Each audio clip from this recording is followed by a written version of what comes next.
Hello, everyone. My name is Jeremy Curtis, and I am an Assistant Director for Regional Recruitment for Drake University, located in the capital city of Des Moines, Iowa. Today, I get to talk to you about one of my favorite topics, which is dun dun dun writing essays. So that's what we're going to talk a little bit about today. Now, before we dive into this, I just kind of want to empower all of you and let you know that you can write an essay. And my reason for starting off this way is because a lot of times I hear students say, I am so boring, I can't write an essay, or there's nothing interesting about me, I have no story, I can't write an essay. And I just hate hearing that because every student is different and every student has a story to tell, whether that be about yourself or whether that be about a fictional character. Even if you write about a fictional character, this kind of gives insight to who you are as a person. So I just want to start off by saying you can do this, and I hope these tips at the end or in the beginning of these help you. And we're also going to dive into a few essays just to kind of see what they might look like to get those creative juices flowing. So I just want to start off with helpful tips.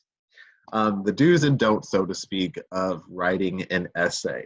So if we look over on the left-hand side, which are the do's, the first bullet point we have is pick a topic that resonates in you. So I think this is really important because if you are writing about a topic that you're not passionate about, it's going to come out in your essay.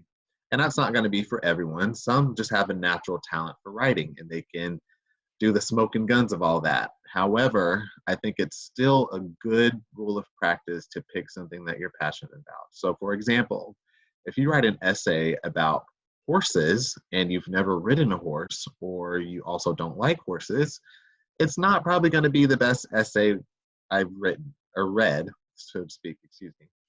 Now, if you are passionate about rocks and you have a rock collection and you begin to write about that, I think it will show how much you love that collection of rocks. As we move on to the next bullet point, make your essay original. And I think this also ties into the bullet point following. Allow the reader to learn something about you. So essays, I believe, should be original because it allows the reader to kind of have an insight inside of your brain or inside of your life. So again, even if this is a fictional character, we still get to see the things that you might enjoy. So making that essay original allows the reader to know who you are as a person, and allows you to stand out among, if we're talking about admissions purposes, among applicants. The next bullet we see is be sure to stay on topic. And I think this is a big one. So we get caught up in writing and we're so excited and we start off, so to speak, we start off writing about apples and we then go into oranges and then back into apples to finish the whole essay. That is just something that you really have to watch out for. Be sure that we're talking about apples all the way throughout the essay, and if we're not, do a good job of slowly introducing those oranges and connecting them to the apples. The next bullet point that we see is make your essay at least one page. This is a general good rule of thumb because in one page you can fit enough information to complete a story and give the meats and potatoes, so to speak, and allow the reader to learn a little bit more about you. Now I have on here a 2-page max. So when I think about the admissions process, it's not that we don't want to see a long essay, but I think a lot of students have in their head that essays need to be really long, and that's not true. If you can fit it into a page, amazing. If you can fit it into 2 pages, that is great. But just know, as an admissions office, we don't necessarily need to see a 5-page essay. So save yourself the stress. You can submit a 2-page essay or 1-page essay. I would just say make sure that it is 1 page in length and not necessarily just a paragraph. The next bullet point that you see, always have a peer review your essay before submission. So this is big. A lot of times as writers, we get so caught up in our writing and we know what we're looking for when we're skimming over our essays that we kind of overlook the silly mistakes or grammatical errors. This is why it's so important to have a peer review or another set of eyes. So I typically recommend having, 2 other peer reviewers at least. So that's 3. That's your set of eyes. that is a friend set of eyes and a counselor or parent set of eyes. No particular order or person, but just make sure you're having at least 3 people, including yourself, um, peer review your essay so you're getting rid of those silly mistakes. And last, just relax and have fun with it. Again, as long as you're writing about a topic that resonates with you and that you're passionate about, I think it will be free flowing. But this should not be a stressful situation. It should be something that you can easily talk about. And I think that's something to also mention as well. In your essay, think about it as a conversation. So if you're going to write about something, how could you talk about that with one of your friends? How do you show that emotion with your friends and let them know that you're excited or sad or upset? Those are kind of the things that I think about when I'm writing essays with myself. Now, as we move over to the next column, the don'ts. So these are just a few things, and they kind of counter what we already talked about, the do's. But for don'ts, I have never believe you have no story to tell. Again, that is not true. You are unique and you have something to talk about. Whether or not you think that's interesting is on you. However, give a reader the opportunity to determine that. And we'll be able to dive into a few essay topics so you can kind of see a few examples of what that looks like. The next bullet, don't pick a topic you do not care for. Again, if you write about something you're not passionate about, it will show in your essay, and that's not for everyone. Some of us can write essays that we have no clue what we're talking about and make it work.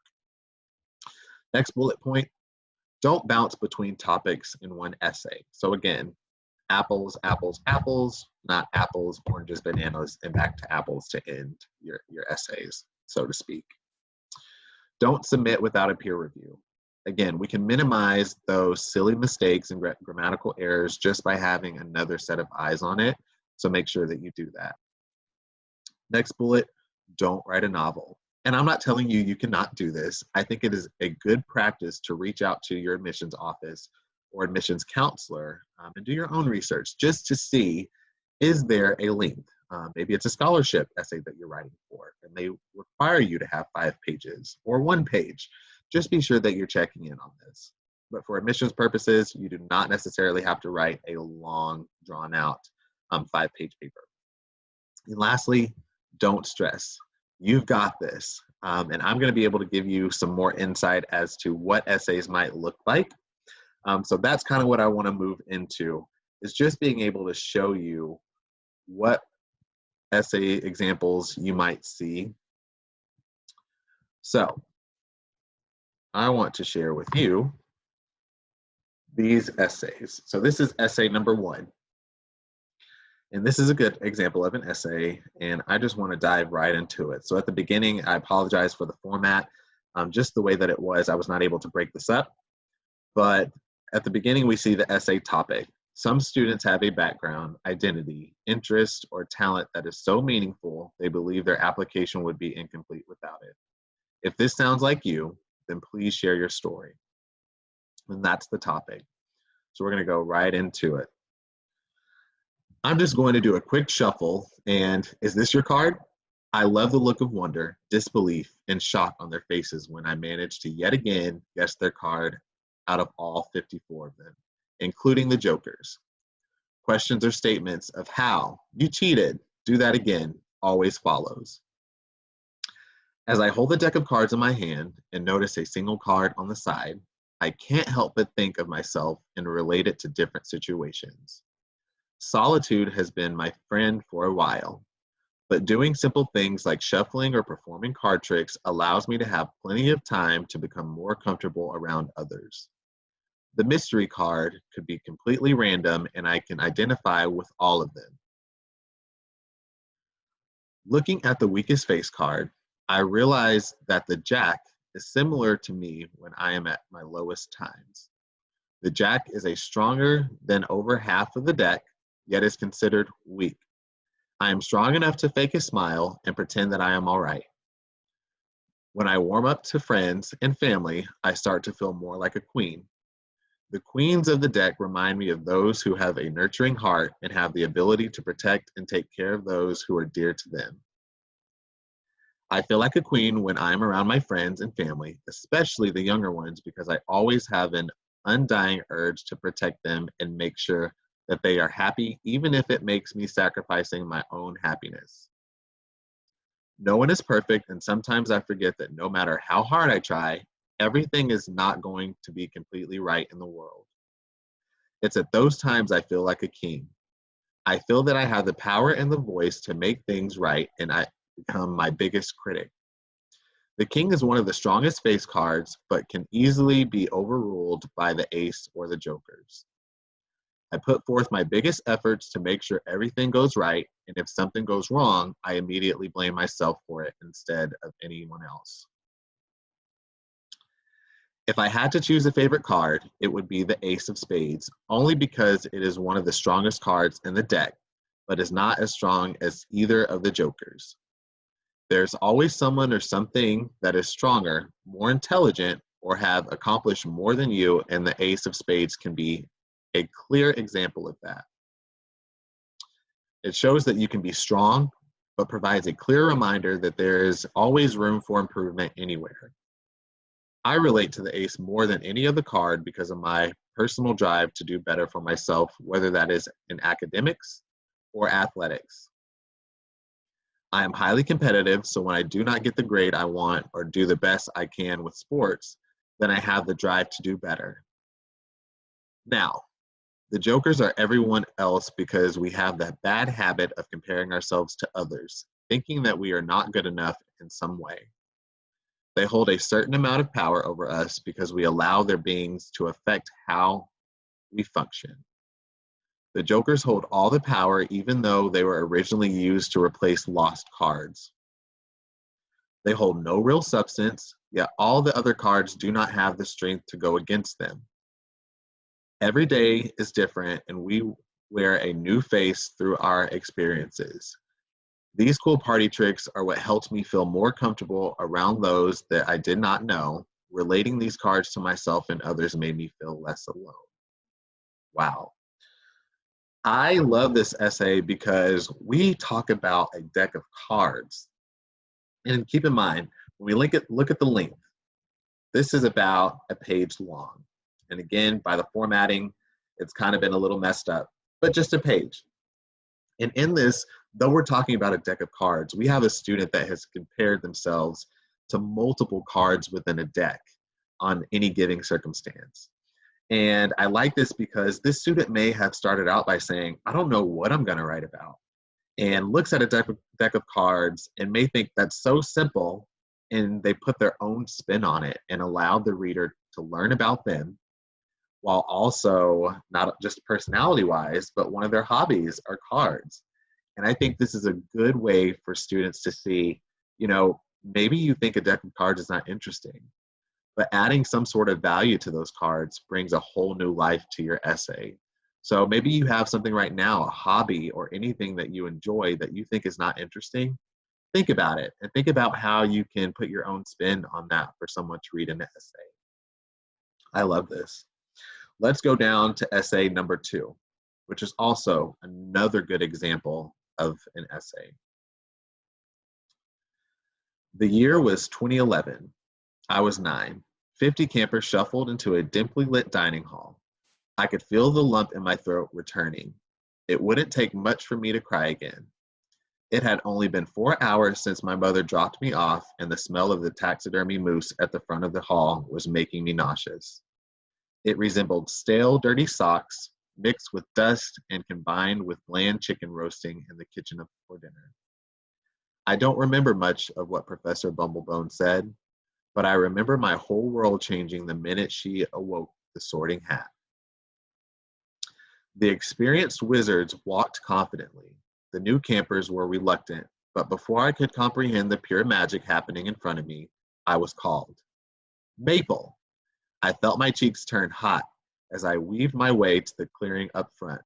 I hoisted myself up onto the poetry slam style stool, felt the cheap material of the Party City witch hat raise my ears, and I waited.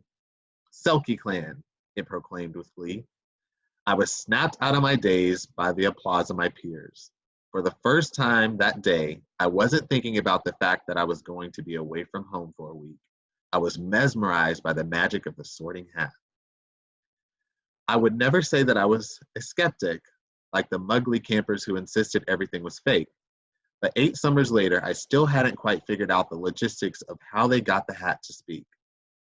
I tried to look for clues, professors missing from the room, speakers or hidden remotes, but I couldn't really be certain until Professor Bumblebone told me herself.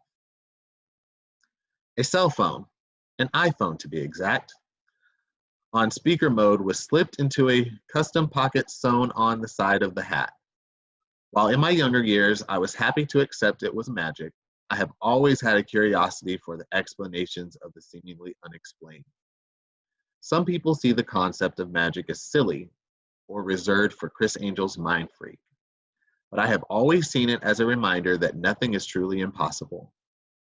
Every summer, I was exposed to the possibilities of talking hats and werewolf counselors. By the end of the week, we would learn the secrets behind who was in the costume and how it all worked. This had me always thinking about the behind the scenes aspect of our world, the things we cannot see. And that is why my Harry Potter themed summer camp, cleverly named Frogwarts, is the reason I love science. Nowadays, I'm in the lab, listening to lectures on DNA transcripts and translation. Learning about all the factors that go into these processes reminds me of the same feeling I had when Professor Bumblebone revealed that the voice of the hat changed each year. That's why we could never tell who it was. I find elements of all subjects interesting. However, I have a fascination with the biological sciences as it explains the reality around me, a feeling that I love. I see scientific mysteries as the universe's magical little sorting hats we have yet to discover the secrets behind. My curiosity led to my hardworking and open-minded attitude in school. As I learn the details behind life's key processes, it feels like nature's tricks are finally being revealed. Wow, again, a very good essay because we have a student here that talks about sort of this Harry Potter theme, Hogwarts, kind of magical, mystical, but this is a real life scenario. The student went to camp where they had sort of this magical Harry Potter theme, but through this we see a curiosity not just in Harry Potter, but a curiosity to learn more about the world. And what I love about this essay is though we're talking about Harry Potter and magic, we have a dose of reality, and in the end she ties it into where she sees herself in the future, the reason why she's so inquisitive about the world around her. And it all started from Harry Potter. And I love the fact that this essay was able to provide insight to who she is as a student, but then also tied it into her future aspirations and goals and how she views the world through the lens of science and magical hats and how the world has so many magical hats to overturn. So again, this is a very good essay, not a lot of grammatical errors. And I want to point out, this has a few grammatical errors as well, but they are not, they're not anything that gives me concern to where I feel like a student cannot pass a writing composition course. So that's something to also point out. If we're talking about admissions counselors, our job is not to go through and comb this essay with a fine-tooth comb and point out every grammatical error and everything that is wrong with the essay. As long as you can deliver the content and we can see exactly where you're going and you connect all these ideas together. And again, we have the apples, apples, apples, so to speak. Everything is fine. I am human, and so are these students, and I make mistakes. I made mistakes reading this essay. So it's not to say that you can't do that. So don't put a lot of pressure on yourself to have this correct. Now we can minimize this again by having peer reviewers. So just know, again, we're not combing this with a fine-tooth comb. We just want to make sure that you're going to be able to deliver this essay well. You show insight to who you are, and also that you're going to be able to pass a writing composition course.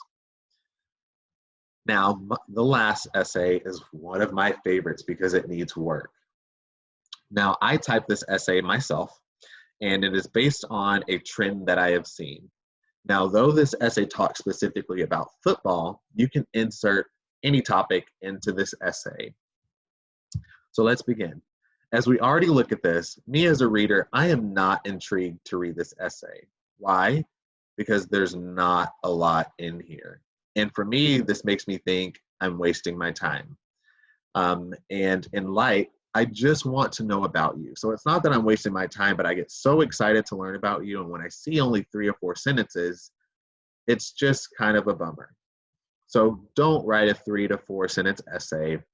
Know that there is not necessarily a page length. If we can keep it to 1 page, great. But I tell students, if you can write a 2-paragraph essay and get all the information that you want to convey in that, and some students are very good at doing that, then do so. But as a general rule of thumb, 1-page essays are good. If you want to go on beyond that, great. 2 to 3 pages, amazing. So to get started, my name is Joe, and football is my passion. I have been playing football since the age of 4. Football has made me who I am and will always be a part of me. My favorite memory in football was winning the state championship. My dream is to continue playing football in college. Now, there's so much in this essay that is lacking. However, I will applaud if this was an essay submitted to me by a student. You have submitted or started to think about the foundation of an actual lengthy essay. You just didn't capitalize on the topic. So the topic at hand is football, and we can see that. Now, how can we expand this essay? We start off by talking about how playing football since the age of 4 has made me who I am and will always be a part of me. And maybe even talking about how since that day at the age of 4, I've never been able to put a football down, which led me to becoming an athlete in junior high or high school. From there, we can talk about winning the state championship, but how did you get there? What were the conflicts? What were the happy moments? What were the ups? What were the downs? And what that can look like is my favorite memory in football was winning the state championship. Though it was not easy, there were times that I felt pushed me to become a better person. In this, I learned how to be a better person at time management, how to be a leader, or maybe in practices, maybe there was a time in practice I got upset with a teammate for dropping a pass. How did I handle that situation? What did that make me feel like? Instead of arguing with my teammate, I decided to reach out to him and say, hey, that's okay. We can get this pass next time. And that let me see that instead of getting angry, there are other ways to handle situations. So again, football can be an outline for your essay, but make sure you add the meat and potatoes, so to speak. And that will totally complete this essay. So again, as we go up, it's great that we have examples of a student writing about a plain deck of cards and how that transitions into her personality. So all these essays are original. We have the deck of cards. We have a Harry Potter / camper / science theme. And in the end, though this essay is short, we have football. And that is original to that student. And this student could even write about their experiences more specifically than just general. So before we conclude, I just want to go back to the main tips that we shared earlier, that we talked about earlier. Pick a topic that resonates in you. We heard about a deck of cards today. We have heard about Harry Potter, and we have heard about football. What is it that excites you? What is it that you feel like you get so excited? And it just doesn't have to be about being excited. If there's any type of emotion-provoking feelings in anything, whether it be collecting items, or you love running, or maybe a time that you scraped your knee on your bike and you have this scar, and it's something that you look at every time you're at a track meet, and it encourages you to run faster because you were able to get up from that scratch, that bike fall. What is it? Make your essay original. Just tell your story. Let it be about you, and through that, your origination will come. Be sure to stay on topic. All of these essays, we saw the students stay on topic. And the one I want to point out is the second essay, where we talk about the camper. Because we talk about being at camp, apples, and at the end, we talk about oranges. However, she slowly introduced those apples to get to oranges. And what I mean by that is we talk about camp, and we talk about the fascination behind the magic. And then we learned that because of that, she wants to pursue sciences because there's similarities in there. Remember, make your essay at least a page in length. 2, preferably the max, but it depends on what we're talking about. Maybe some scholarships that you may be writing essays for require you to have a lengthy essay, 5 pages, 3 pages. Just do your research and reach out to those people and see what that is. Always have a peer review your essay before submission. Remember, the essays that I read today did have a few errors, but it is not my job to go through and comb through each one of those and say this is not a good essay. The content was there, the delivery was there, the emotions were there, and they were great. And I made mistakes as a reader today. So remember, it happens, but having a peer reviewer is going to help minimize those. And last, relax and have fun. You got this, and I want to encourage you that if you have any questions, to reach out to me. My email address is jeremy.curtis@drake.edu. Happy writing, everybody. Thanks.